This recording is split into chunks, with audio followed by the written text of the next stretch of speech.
Magandang araw muli at ngayon ay dumako tayo sa pag-aaral ng salita ng ating Panginoon at dun pa rin po tayo sa ating series ng Kristiyano Wais. So, at ang ating topic ngayon ay Speaking Like Jesus. So, basahin natin yung ating verse 12, Proverbs 12 verse 8. Sabi dito, mga salitang padalos-dalos parang ulos ng espada, ngunit ang dila ng pantas ay kagalingan ng dala. So, kasama pa rin po ito sa series natin ng Kristiyano Wise dahil alam naman natin na talagang yung pagsasalita ay mahalaga din bilang isang Kristiyano o sumusunod sa ating Panginoon. So, para sa ating teaching ngayon, una, sabi dito, wise words save, builds, and heal. So, alam naman natin na minsan marami tayong nakakasalamuhan, maraming tao yung na-encounter natin na talaga naman na grabe yung mga salita na binibitawan at doon natin makikilala kung talaga bang tunay na kumikilala at sumusunod sa ating Panginoon sa pamamagitan ng pagsasalita pa lamang. So doon natin makikita, sabi doon, wise words save, builds, and heal. So ang pinag-isipang mga pananalita ay sabi doon is nakapag-save, nakapag-build, at nakapag-heal. So, sobrang halaga din ng bawat salita sa atin kasi sabi nga, ang dila natin is powerful. Kung ano yung bitawan natin, sabi diyan, ay magkabilang talim. At tunay nga na kahit sa pagsasalita pa lang natin, marami tayong pwedeng madala at marami rin taong pwedeng ma-disappoint o mag-backslide dahil sa ating salang pananalita bilang Kristiyano.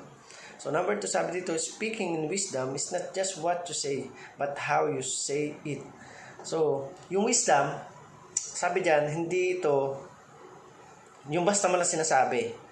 It is yung pinag-iisipan.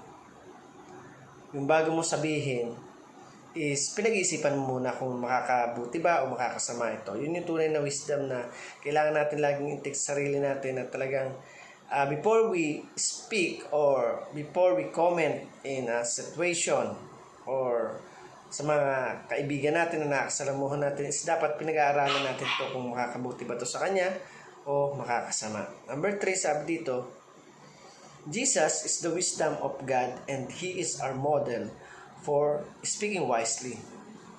So, si Jesus daw yung nagsisimbolo ng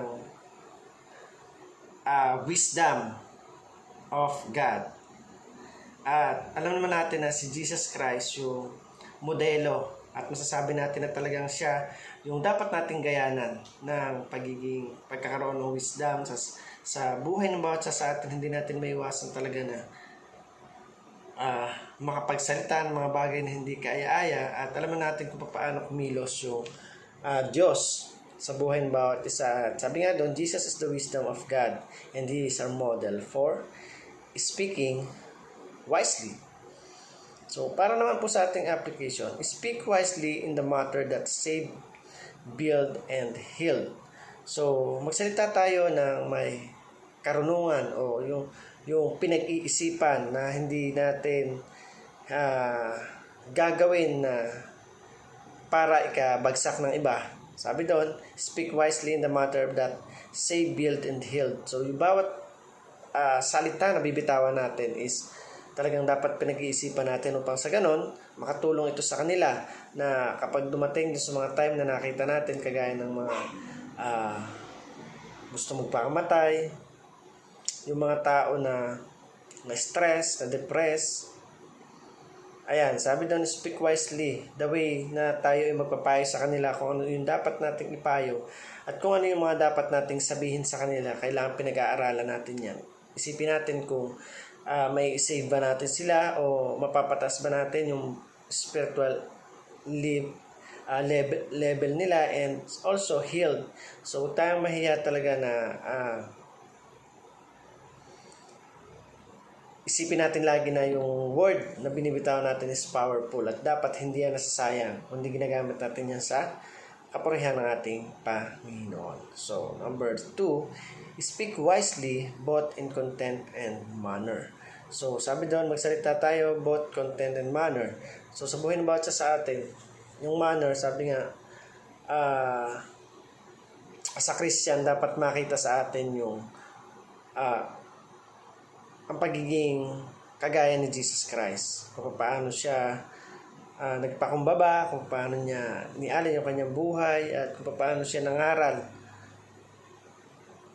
Sabi doon, speak wisely in both on content and manner. So, gawin natin kapakinabangan ng sarili natin. Nakagaya ni Jesus, the way he speak. Kasi kung isipin natin talaga, maraming tao na mahilig mambuli, mahilig mag-criticize ng tao, mahilig pagtripan, minsan yung kasamahan.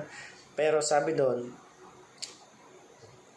magsalita tayo ng makakatulong sa kanila para mag-improve sila,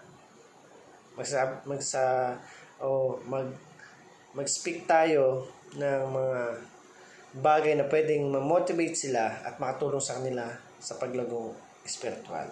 So number 3, sabi dito, speak in the manner that Jesus would have spoken.